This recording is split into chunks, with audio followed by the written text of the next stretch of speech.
말씀이신 그리스도님 찬미 바르소서. 말씀이신 그리스도님 찬미 바르소서. 지금이 바로 은혜로운 때이며 오늘이 바로 구원의 날이네. 말씀이신 그리스도님 찬미 바르소서.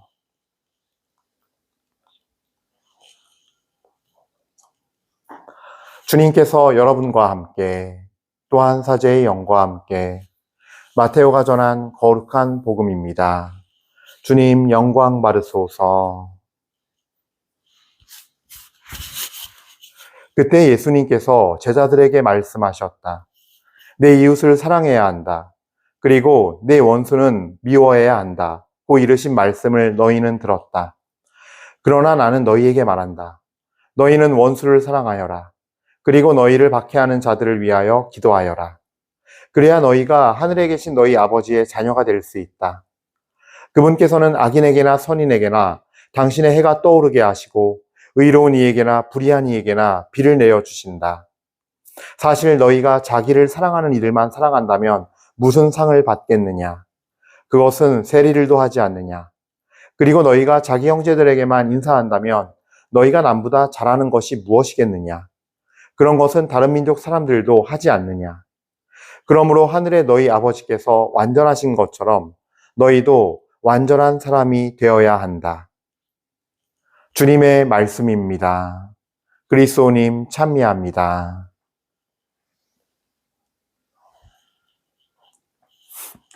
참 예수님, 저희 은요 1830 우리 교우 여러분들 어떻게 잘 지내셨나요, 하루? 우리 모두 한번 사순식의 인사를 나눌까요? 제가 지난번에 한번 설명해 드렸는데 처음 오시는 분들은 좀 당황하실 거예요. 자, 오늘도 주님과 크로스, 이 사순식을 맞이해서 우리 주님과 함께 십자가, 이 크로스를 함께 잘 짊어지고 가는 주님께서 우리에게 손을 내미시는데, 이렇게 손을 내미시는데 우리도 받아들여서 우리는 이 지상에서 다른 이웃들과 함께 또 그리고 하늘 주님과 손을 잡고 해서 이 십자가를 잘 짊어지고 가는 우리들이 되었으면 좋겠습니다. 자, 그래서 오늘도 크로스 하십시오. 자, 오늘 복음 말씀 같이 볼까요? 오늘 복음 말씀 보면요. 그래요. 예수님께서는 이 마태복음 5장부터 7장까지가 한 자리에서 이루어지는 설교예요. 그 유명한 산상설교입니다. 마태복음 5장 1절에 3절부터 이제 시작이 되죠. 예수님께서 산에 오르시니 제자들이 모이고 그냥 구름처럼 군중이 모여들어 그 군중이 이렇게 뭘 이루었다 이렇게 되면서 이제 말씀이 시작이 되는데 마음이 가난한 사람들아 너희는 마음이 가난한 사람들은 행복하여라. 마음이 가난한 사람들. 행복하여라. 마음이 가난한 사람들부터 시작되는 이 이야기가 계속 이어지는 거예요. 그래서 인간이 하느님의 사람으로서 또 하느님의 마음을 지니고 살아갈 때 행복할 수 있다라는 것을 알려주시는데 그 하느님의 성품, 하느님의 마음을 지니는 것을 우리에게 알려주시기 위해서 예수님께서 가장 먼저 하시는 거는 내 이웃을 그러니까 옛 율법의 조항들을 새롭게 세신하십니다. 새롭게 그거를 갱신하세요. 그래서 율법을 완성하는 방식으로 가십니다. 근데 사실 우리가 완성되지 않은 율법, 주 예수 그리스도 안에서 새롭게 되지 않은 율법을 지키는 것은 우리 역시도 옛사람이 되는 것이고 사실은 신앙인이 아니라 그것이 바로 종교인이 될 수 있는 위험이 있어요. 그래서 예수님께서는 계속 바꾸세요. 내 이웃을 사랑해야 한다. 그리고 내 원수는 미워해야 한다고 이르신 말씀을 너희는 들었다. 이게 어떻게 듣게 된 걸까요? 율법의 내용이겠죠. 율법의 가르침이겠죠. 그러나 나는 너희에게 말한다. 이제 하느님의 아드님이시며 메시아이신 주님이 정말로 새롭게 이제 그 계명을 세웁니다. 어떻게 하느냐? 더 힘들어졌어요. 너희는 원수를 사랑하여라. 그리고 너희를 박해하는 자들을 위하여 기도하여라. 그래야 너희가 하늘에 계신 너희의 아버지의 자녀가 될 수 있다. 즉 하느님의 자녀가 될 수 있는 길이라는 거예요. 이게 우리가 하느님 아버지와 관계가 끊기고 연이 끊기면 우리는 참 행복을 얻지 못한다는 것을 예수님은 모든 가르침에서 전제하시는데 그것은 바로 너희의 아버지신 너희가 자녀이니 그 자녀가 되려면 아버지의 핏줄을 이어받아야 한다는 거예요. 즉 하느님의 성품, 하느님의 마음, 하느님의 기질, 하느님의 DNA를 받으라는 거예요. 그래서 예수님께서는 단순히 이웃만 사랑할 것이 아니라 원수를 사랑하고 박해하는 이들을 위해서 사랑하고 기도하여라라고 말씀하십니다. 너무 어렵지요.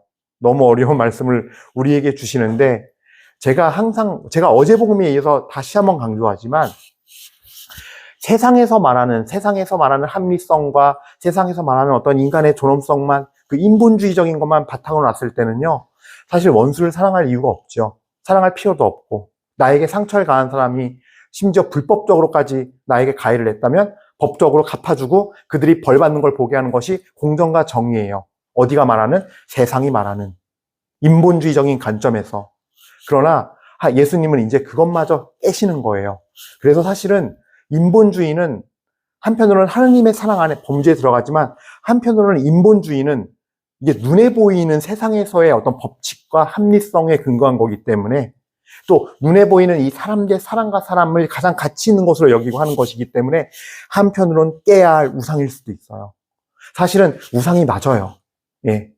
결국은 정말 하느님의 성품을 지니려면요. 이 인본주의가 내 자기의를 만들어주거든요. 올바른 자기애와 올바른 자기의를 보통 우리가 이 오감으로 인지하고 사는 우리들이기 때문에, 인간이기 때문에 어쩔 수 없이 인본주의적인 바탕을 둘 수밖에 없어요.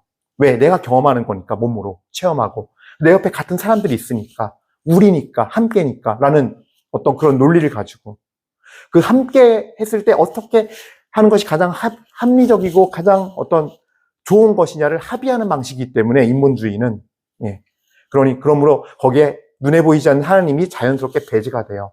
그래서 주님의 의는 중요하지 않게 여기게 되고 하나님의 의를 중요하지 않게 여길 수밖에 없는 구조와 그 구조 속에서 우리는 유혹을 받는다는 거예요. 그래서 오늘 이 예수님의 복음은 인본주의를 뛰어넘는 거예요, 사실은. 그래서 우리가 받아들이기가 어렵고 자기 의의를 바탕으로 했을 때는 왜냐면 나는 세상 사람들이 인정해주는 거거든요. 존중해주고 인정해주고 그게 맞아라고 남들이 다 얘기하는 거기 때문에 자기 의의를 더 높이 세워서 마음의 주인이 내가 되는 내 자아가 마음의 주인이 되는 경우가 많으시죠. 예. 오늘은 좀 제가 조금 더 어떤 좋은 표현으로 지금 잘 정리하는 것 같아요. 주님 감사합니다. 예. 그래서 이 인본주의마저 깨고 나갈 수 있는 믿음을 우리가 청하고 그 보이지 않는 세계, 영적인 세계에 눈을 뜨게 해줘서 주님을 알아배웠고 그 반대편에 있는 악들이 얼마나 교묘하게 침투해 들어오는지 알아야 됩니다. 하느님 말씀을 가지고도 유혹을 하기 때문에 예수님께서 광야에서 유혹받으실 때 뭐래요? 성전 위에 세워놓고 너 여기서 뛰어내려라. 시편에 보면은 하느님의 천사들이 너의 발을 받쳐서 너를 다치지 않게 하리라 라고 하느님께서 말씀하시지 않느냐 시편에서. 그럼 너 하느님의 아들, 근데 넌 하느님의 아들이잖아. 뛰어.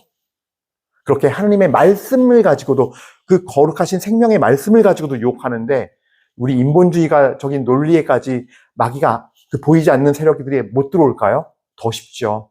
들어와서 그거를 우상화시키고 그래서 자기애를 만들어서 하느님의 자리를 인간의 것이 차지하게 만드는 마지막 단계의 유혹일 수도 있어요. 교묘하고 지적이고 고상하기 때문에 이게 왜 잘못됐어?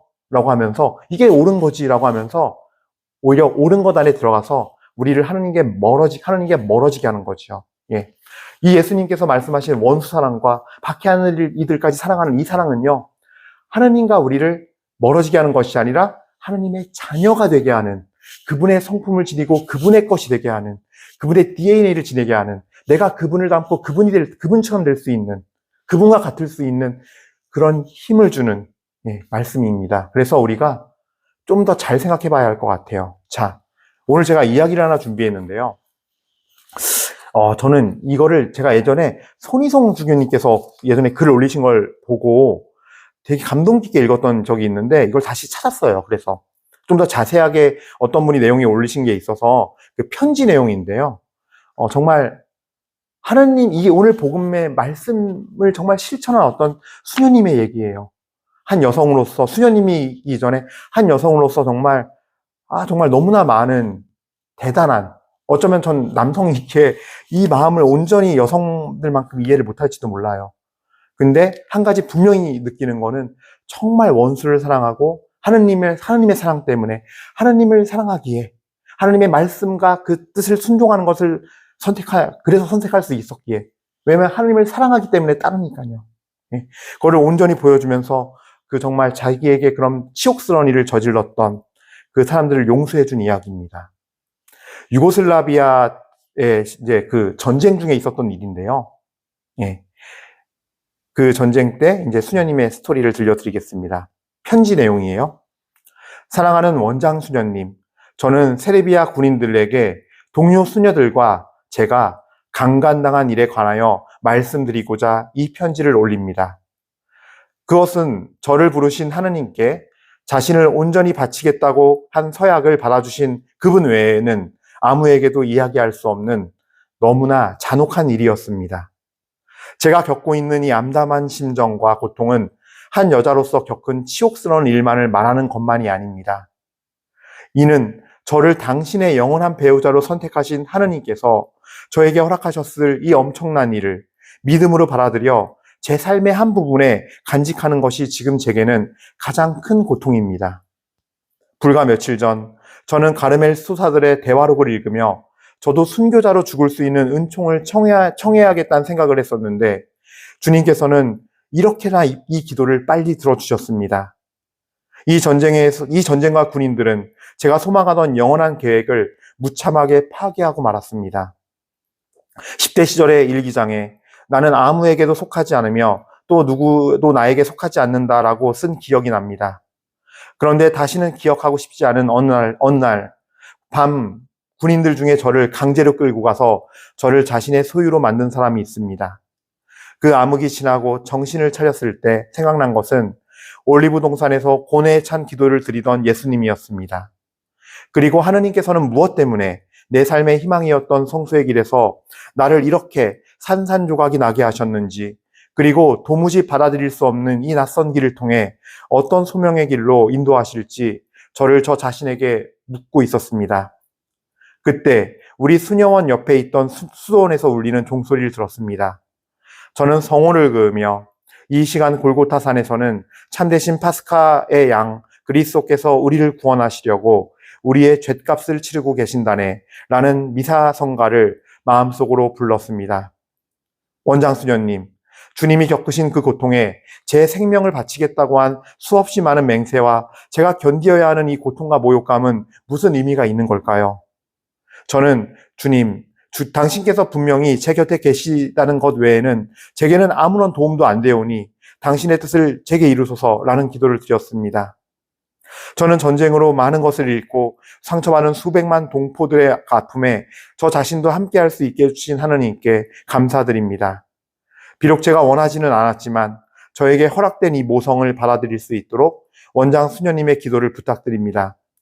저는 저의 이 아픔과 고통을 다른 이들의 아픔과 더불어 불명의 강간범들이 저지른 죄에 대해 대신 속죄하고 전쟁 중인 우리나라의 평화를 위해 바치겠습니다.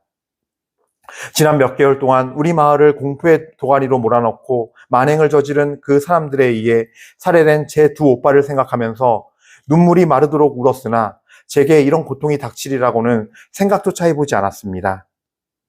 좀 중약할게요, 내용을. 원장 수녀님, 이제 악몽의 시간을 잊어버리고 모든 것을 다시 새롭게 시작하렵니다. 수녀님께서 저에게 위로의 전화를 주시며 제 태중에 강제로 심어진 그 생명은 어떻게 할 것인지 물었을 때 제 대답이 없자 수녀님의 음성이 떨리고 있음을 느꼈습니다. 그것은 제가 할 결정에 대하여 원장 수녀님의 영향을 받지 않고 싶었으며 이제는 제가 가야 할 길을 정했기에 이렇게 편지를 드립니다. 제 태중의 아기는 다른 사람이 아닌 제 자식이며 저는 그 아이의 엄마입니다. 비록 제가 원해서 얻은 생명은 아니더라도 그 아기는 엄마의 사랑을 받을 권리가 분명히 있습니다. 저는 태중에 있는 아기를 다른 사람에게 맡기지 않겠습니다. 우리는 한 식물을 그 뿌리로부터 떼어놓을 수가 없습니다. 신비로운 섭리에 의해 땅에 심겨진 곡식은 뿌려진 그곳에서 자라야 한다고 믿습니다. 저는 아이와 함께 제 사랑하는 이 수녀원을 떠나겠습니다. 비록 폭력으로 잉태되었지만 태어날 아기에게는 오직 사랑하고 용서하는 것만 가르쳐 주겠습니다. 이 아이는 용서야말로 거룩하신 그분을 영광스럽고 거룩하게 함을 증거하는 아이로 자랄 것입니다. 아직은 아기와 제가 어디로 떠나야 할지 모릅니다. 그러나 저의 가장 큰 소망과 기쁨을 순식간에 산산조각이 나게 하신 하느님께서는 당신의 그 뜻을 이루기 위하여 또 제가 가야 할 길을 보여주시리라 믿습니다. 저는 그분의 섭리를 믿고 나를 낳아주신 어머니와 함께 다른 여인들이 일할 때 걸치는 낡은 앞치마와 남학신을 신고 산림지대에 있는 소나무에서 송진을 채취하며 가난하게 살아갈 것입니다. 그리고 우리나라를 파괴하고 있는 전쟁과 증오의 쇠사슬을 끊어버리고 상처받은 이들의 평화를 위하여 저의 모든 것을 다 바치며 살아가겠습니다. 제가 수녀님께 바라는 것은 아무것도 없습니다. 그리고 지금껏 저를 사랑으로 돌봐주시고 특히 어려운 질문들을 삼가해 준 동료 수녀님들에게 배려에 감사드립니다. 나의 하느님, 나의 하느님, 어찌하여 나를 버리셨나이까? 예, 이 편지는 이렇게 마무리가 됩니다. 그런데 이 엄마 수녀와 아기의 소식이 또 들려 있는데요. 내용은 그 후에 어떻게 됐냐면요. 이 원장 수녀님께서 당시의 교황님이셨던 요한 바오로 2세 교황님께 편지를 썼다고 합니다. 그래서 이 사실을 다 보호를 드렸고 교황님은 이 내용을 다 들으시고 이 교황님은 그 아이와 엄마를 다시 수녀원에 오게 해서 그 엄마가 수녀님으로 살 수 있도록 해주셨고 그 아이는 그 수녀원에서 수녀님들의 손에서 자라게 되었다고 합니다. 어쨌든 다행히도 우리 교회가 이 사실을 알고 또 교황님께서 이를 정말로 인간의 법, 인간이 세운 법에 의해서가 아니라 하나님 사랑의 법에 의해서 잘 이렇게 선처를 해주시고 도움을 주셔서 아름답게 끝난 아름다운 이야기였지만 사실 이걸로 아름답진 않죠. 내용 자체는 인간적으로 봤을 때 특히 인본주의적으로 봤을 땐 처참한 일이죠. 그 군인들은 당장 잡아서 사형을 시켜야죠. 인본주의 법에 따르면 그것이 합리적이고 공정하고 정의로운 거죠. 뭐에 따르면 인간 세상에서 인간의 지성이 모은 최고의 이성의 사고로 의해서 만들어진 인본주의에 의하면. 그러나 가장 큰 산은 바로 하느님입니다. 우리 주님께서는 이 수녀님이 이렇게 살 수 있도록 믿음을 주셨고 그렇게 이 믿음과 이 울부짖음을 들어주셨기에 그래도 그 수녀로서 살아갈 수 있도록 어쩌면은 보통 사람들은 두 가지 성소를 못 하잖아요. 사제들은 사제 성소를 받으면 혼인 성소를 못 하는데 이 수녀님에게는 그 정말로 그 수도자의 성소와 또 혼인의 성소를 그 자녀를 키우는 부모의 성소, 혼인 성사로만 이루어질 수 있는 건데 이것까지 다 허락해 주신 거지요. 어찌 보면 이 수녀님에게는 인간적으로 봤을 땐 큰 상처이겠고 영원히 정말 죽을 때까지 씻겨지지 않을 상처이겠지만 주님은 그 용서를 통해서 당신 친히 이 상처를 분명히 치유해 주셨으리라 저는 믿습니다. 왜냐하면 하나님께서는 인본주의를 항상 뛰어넘는 비상식의 하느님, 비과학의 하느님, 그러나 우연은 없으신 우연이 없기에 가장 과학적이시고 가장 정확하시고 가장 완벽하신 분이기 때문입니다. 그래서 이 완전하시고 완벽하신 주님이 원하시는 건 다른 것이 아니라 우리 모두 부족함이 많은 인간이고 죄 많은 인간이니 서로가 서로의 허물을 안아주고 심지어 나를 박해하고 상처를 준 이에까지도 그렇게 하는 사랑을 보일 때 그 허술함은 허술함이 아니라 주님의 사랑에 의해서 완전하게 이루어짐을 믿어라라고 우리에게 말씀하신다고 믿습니다. 그래서 오늘 이 미사 드리면서 우리 다 함께 이 어려운 거를 내 자기애와 자기 의의를 이루고 있는 인본주의를 깨부시면서 주님 앞으로 나가서 비상식적인 천국의 기쁨을 함께 그 자리에 함께 가보도록 합시다. 아멘. 잠시 묵상하시겠습니다.